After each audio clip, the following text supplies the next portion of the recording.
sometimes controversial, always politically incorrect, and pro-life without exception, without compromise, and without apology.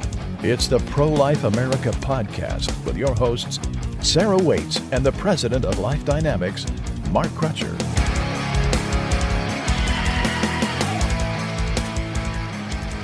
Welcome back to the Pro-Life America podcast. I'm your host, Sarah Waits, and I'm joined by my new co-host, Mark's daughter, Sheila Crutcher. Hello, Sheila. Hi, everyone. Welcome back. This week, we are going to be talking about the barbarity of the abortion side. I think a lot of people know that the abortion side is bad, but I don't think that they exactly understand the extent of it. They may not necessarily see the things that we see. So we wanted to take some old, some new, but just a good collective picture of the things that you can expect to see from the other side. Exactly. And I think a first good example is it just proves that pro-choicers, they love and literally worship abortion. Abortion to them is a sacrament. A new story that came out from The Insider is about a chick named Jackie Desforges. She began imagining and coming up with the idea of what she calls a church of potential life. What is a church of potential life? Yeah. Because something is either living or it's not. Well, I mean, again, this is coming from the blackened heart pro-choicers who obviously don't want to admit that the unborn are living human beings. Yeah. She began imagining this church of potential life after the Dobbs decision was leaked. In March, at a festival in California, she, along with other abortion supporters, held what they called a mass, where they knelt down in front of an altar that they made and read aloud what they called a sermon. It was considered a performance art church where they literally worshipped abortion. Maybe this is horrible, but I think performance arts church, and I think of slam poetry where you snap your fingers. Yeah, well, I mean, I don't know. I'm sure they read some poetry or whatever, but she said, so I decided I wanted to do something with this draft and kind of write women back into it. And I decided I wanted to take it from a form of manifesto for a kind of this new imaginary religion that sort of worships abortion and female autonomy. Write women back into what? What have we been written out of? I guess the Constitution. I guess their constitutional right to abortion, or what they call their constitutional right to abortion. Yeah, because there is no constitutional right to an abortion. No, what we have a constitutional right to is life. Yeah. Which they seem to completely ignore. I mean, this is a perfect example of our peopleofchoice.com website. Peopleofchoice.com shows, what the people of choice are really like. Yeah. And this goes right along with that. Well, you were talking about how they consider it a sacrament. And Mark would always mention a book by Jeanette Parris called The Sacrament of Abortion. And in that book, Parrish basically claims that abortion is some sacred act, a sacrifice that the child makes on behalf of you. So this is not new for them. They literally do consider abortion some sort of sacrament, as if like it's a holy rite. The Church of Satan, with the overturning of Roe versus Wade, they're trying to say that they're going to continue doing abortions. They're opening up an abortion clinic, a chemical abortion clinic. We covered that on a podcast a month ago, I guess. Exactly. And they're admitting that it's a sacrament for them. It's part of their religion. Well, it's not just the pro-choice side that loves abortion. Some of the most disturbing, blatant examples of the love of abortion comes from people who actually work in the abortion industry. There is an article that came out, and the article was about an abortionist who has released a memoir. I guess that's the next step. Once you hit a certain level in the abortion industry, you write a memoir, right? And the abortionist's name is Christine Henenberg. And she describes in the book abortion procedures that she witnessed and that she committed. And she also talked about learning how to do D&E abortions at Planned Parenthood, and her teacher, who she refers to just as Rebecca, whether that's the real name or not, I'm not sure. But she says, I had seen D&Es before and had assisted in a few, but I had never seen anything like what Rebecca had just done. It wasn't like surgery at all, but like some athletic feat. She moved with the kind of speed and agility that made the whole thing look at once easy, beautiful, and also impossible.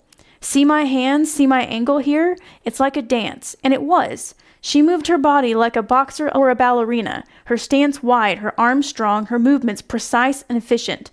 When she made her final pass with the cannula, she seemed to enter a quiet internal space, like a pianist playing an exquisite chord progression. At some point in this book, she goes to talk about the first few times she tried to crush the baby's head, and she found that it was slipping out of the forceps, but eventually she got it. She said, on the next procedure, I grasped the calvarium on the first try.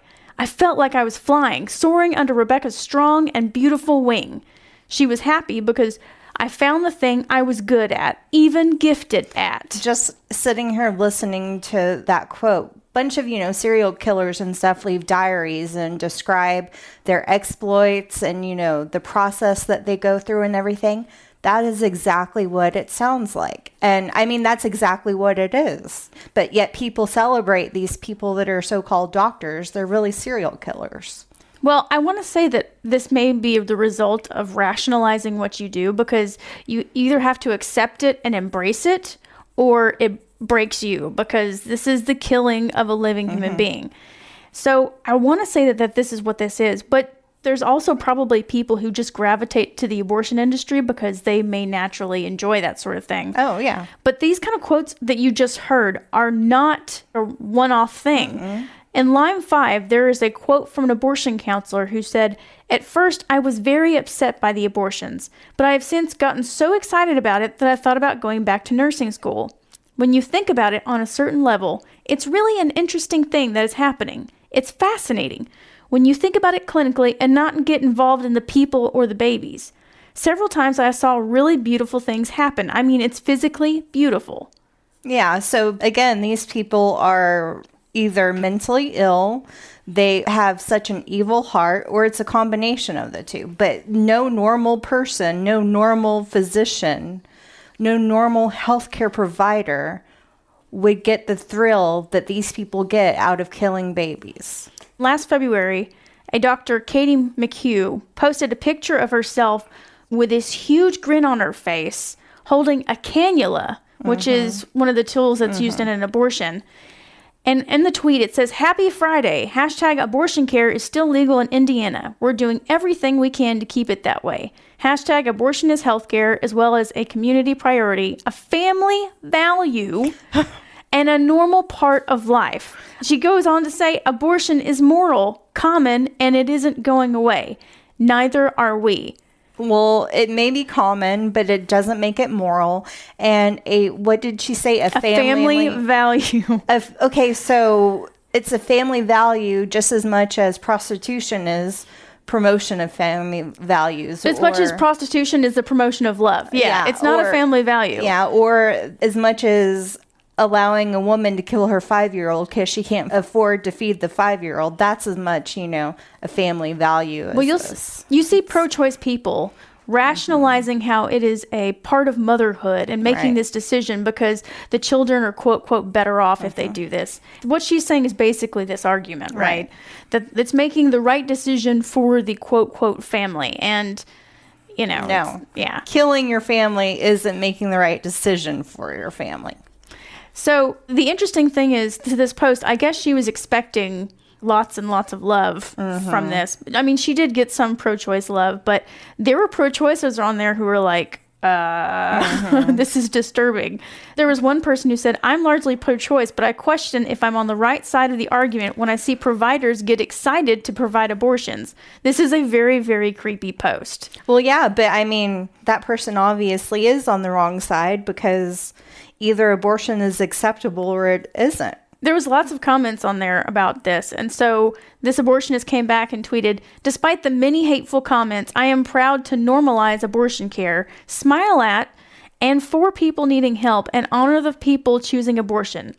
I celebrate the chance to honor people as they choose their lives, families, and futures." Yeah, well, they definitely aren't choosing their families, and they're definitely not choosing lives or the futures of their own child.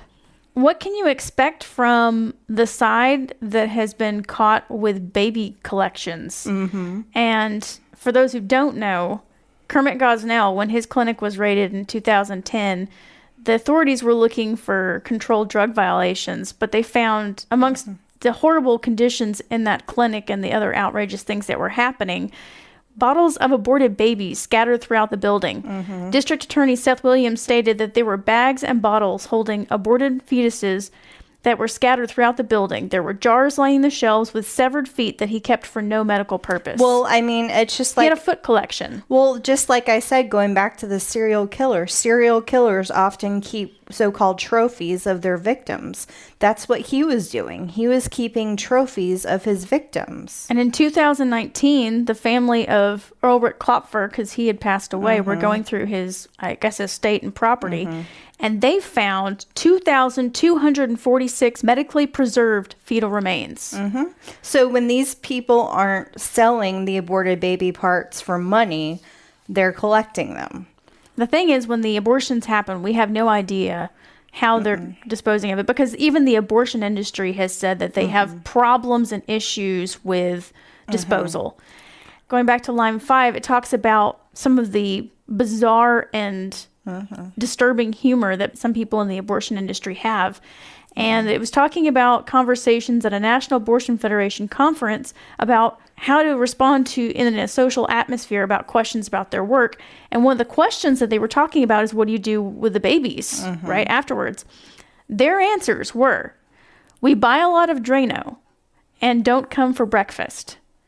Yeah. That was their clever, cheeky responses to this thing. For some reason, they get a huge kick out of the eating dead fetuses joke. Stick, or whatever they want to call it. We have a number of examples of that on People of Choice. Yeah, I don't know if it's just that they're trying to get underneath pro-lifer skin, or what about that they find particularly funny. But I mean, they don't. That's a common thing. They don't care about life, and it's clear that abortionists don't care about women either. A great example comes from a recent Operation Rescue story, and the 911 calls come from Pro-Life Action League. There was an employee at the abortion business Carafem, in Chicago, Illinois, called 911 on February 9th of this year, 2023, to request emergency transport for a 32-year-old woman who is hemorrhaging. She obviously had complications. Well, later on, a second 911 call was made because the abortionist had called off the first ambulance request. So they call asking for an ambulance for this woman because she's hemorrhaging, but then they cancel it. The abortionist canceled it. Did they ever say why the abortionist canceled it? The employee that was talking to 911 dispatch said that the doctor didn't think it was necessary for her to go to the hospital. And the moment she got up, she started hemorrhaging again. Wow. Yeah. So it just proves that those in the abortion lobby don't really care about the females. So the woman was bleeding. The doctor says, oh, it's probably okay. Yeah. And so she starts bleeding real bad again. And my guess is probably falling down. Probably. And so they were like, well, oops, we better call 911 again. So what they care about is protecting abortion and their bottom line, money. That reminds me of the Tanya Reeves situation. You know, they left Tanya Reeve bleeding from a uterine perforation for 5 hours. In the hallway. Yeah, they wheeled her into a hallway, left her for 5 hours, and by the time they finally decided to call an ambulance, it was too late. She died because of it. And the abortion industry, abortionists, are very hesitant to call 911 because they don't want to get out there that, there was another injury. Yeah. Another injury, because that goes against their narrative.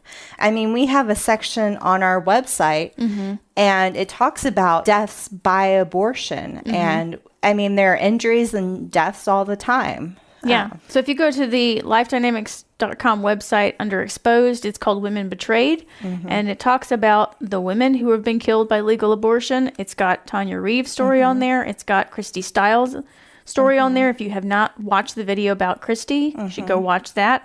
It's got Marla Cardamone, what happened to her, and an interview with her mother. So there's lots of great information on that part of the website. Definitely go look at that. And one of the frustrating things is that politicians They know that this is going on. There are so-called safety and health standards that aren't enforced. And that's because politicians choose not to. Well, yeah, they themselves love abortion. Going back to Gosnell, how many times was he reported and people complaining about him and the authorities choosing not to do anything? And like I said, that's because their priorities are so backwards. A great example comes out of California with Governor Newsom. In response to the Texas judge who basically put a stop on the FDA's approval of mifepristone. Yeah, he basically suspended the FDA's approval of that abortion drug. And so Governor Newsom tweeted that California, in response, had stockpiled 2 million doses of another abortion drug. And meanwhile, while they're spending money doing that, the economy in California is tanking, and they have a terrible water shortage and a power problem. And instead of like doing things about that and taking care of the people of California, he's just stocking up on abortion drugs to keep abortion going. Wow. Well, you're seeing people leaving California in droves and heading to other states. I think it's obvious that California is trying to make itself off as an abortion destination. Oh, but when you're not even taking care of the basic necessities of water and power, I mean, to me, I think if you're going to be an abortion destination, you got to have water and power first. Yeah. Well, they have the abortion pills, so What are they going to take it with? They don't have any water. who knows? They don't care about that. All they care about is making sure that abortion continues. So we've referenced a few things in this episode from Line 5, which is the book Mark wrote exposing a whole bunch of stuff about the abortion industry. If you have not read this book, it is a really, really good book. And I'm not just saying that because I'm biased. You can get it from our website for just $6.95, free shipping, send it to you. If you have not read this book already, I recommend you do so. We will put the link to that in the description so you can go read that. Exactly. And this week's From the Mouth of Mark actually comes from Line 5, Chapter 5. Which is called Vacant Souls, and it's talking about specifically the life of abortion providers. So it talks about this part of abortion that a lot of people have never talked about before. Exactly. And the quote is, "Political advocates of legal abortion fiercely claim that abortion is just an ordinary medical procedure and that those who participate in it are merely practicing regular medicine. Yet many actual abortion providers say that life in the abortion industry is not like in the rest of the medical community, and the distinctions are seldom, if ever, positive." And I mean, it's not regular medicine. It's horrific. Yeah. I mean, there's no other words to describe it, really. Yeah. So. Well, that's our show today. If you have a suggestion about something that you would like to hear us talk about on the show, all you have to do is go to lifedynamics.com/podcast. There's a form at the bottom of that page. Send it. It goes straight to my inbox, and we love hearing from you guys. Yep. Hopefully positive comments. Positive comments, but, you know, we'd like your feedback regardless. Exactly. Well, until next time, Life Dynamics is not here to just put up a good fight. We're here to win. Because winning is how the killing stops. We'll see you next week, guys. Thank you for joining us. Bye.